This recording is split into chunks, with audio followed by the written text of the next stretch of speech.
We just bought a home in the Tennessee mountains. Plenty of garage spaces, but no cars. One of the garages even came with a lift, so naturally, we went on the hunt. Deep in the mountains, we found it, an old patina-covered 1960 F100. Not the most sought-after year, but the character and history in that paint told its own story.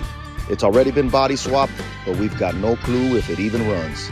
Still, I didn't waste any time. We struck a deal and brought her home. Now the plan? Get this mountain-found F100 ready for the F100 Nationals this spring. Wish us luck. This old truck's got a new home, and the story is just getting started.